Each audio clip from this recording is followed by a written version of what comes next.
அமெரிக்க முன்னாள் அதிபர் Donald Trump. இவர் 2017 முதல் 2021 ஆண்டு வரை அமெரிக்க அதிபராக பணியாற்றினார். இதனிடையே அமெரிக்காவை சேர்ந்த ஆபாச பட நடிகையான ஸ்டோமி டேனியல்ஸுடன் 2006 ஆண்டு ஜூலை மாதம் ட்ரம்ப் பாலியல் உறவு கொண்டுள்ளார். அமெரிக்க அதிபர் தேர்தலின் போது ஸ்டோமி டேனியல்ஸ் இந்த விவகாரத்தை வெளியே கூறிவிடக் கூடாது என்பதற்காக 2016 ஆண்டு அவருக்கு பணத்தை கொடுத்து ட்ரம்ப் சமரசம் செய்துள்ளார். தேர்தல் நிதியாக குடியரசுக் கட்சியில் ஒதுக்கப்பட்ட பணத்தில் இருந்து ட்ரம்ப் போலியான வணிக பதிவுகளை உருவாகியுள்ளார்.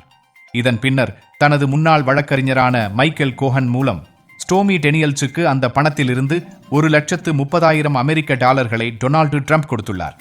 இந்த விவகாரம் 2018 ஆண்டு வால் ஸ்ட்ரீட் ஜேர்னல் செய்தி நிறுவனம் நடத்திய ரகசிய ஆய்வில் தெரியவந்தது. தேர்தல் பிரச்சாரத்திற்கு திரட்டப்பட்ட பணத்தை போலி ஆவணங்கள் மூலம் மோசடி செய்து ஸ்டோமி டேனியல்ஸுக்கு ட்ரம்ப் பணம் கொடுத்தது தெரியவந்தது. இந்த விவகாரம் பூதாகாரமான நிலையில் ட்ரம்பிற்கு எதிராக பண மோசடி உள்பட பல்வேறு பிரிவுகளில் வழக்கு பதிவு செய்து விசாரணை நடைபெற்றது. இந்நிலையில் பண மோசடி வழக்கில் ட்ரம்ப் குற்றவாளி என மன்ஹாட்டன் கோர்ட்டு தீர்ப்பளித்துள்ளது. பண மோசடி உள்பட 34 பிரிவுகளில் ட்ரம்ப் குற்றவாளி என கோர்ட்டு தீர்ப்பளித்துள்ளது. இதைத் தொடர்ந்து ட்ரம்பிற்கு அடுத்த மாதம் 11ஆம் தேதி தண்டனை வழங்கப்பட உள்ளது. பண மோசடி வழக்கில் அதிகபட்சமாக 4 ஆண்டுகள் வரை சிறை தண்டனை வழங்கப்படலாம். அதேவேளை குறைந்தபட்ச தண்டனையும் வழங்கப்படலாம். தண்டனை நீதிபதியின் முடிவுக்கு உட்பட்டதாகும்.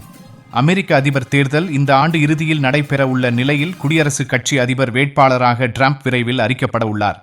இந்த சூழ்நிலையில் ட்ரம்ப் குற்றவாளி என கோர்ட்டு அறிவித்துள்ள நிகழ்வு அமெரிக்க அரசியலில் பரபரப்பை ஏற்படுத்தியுள்ளது.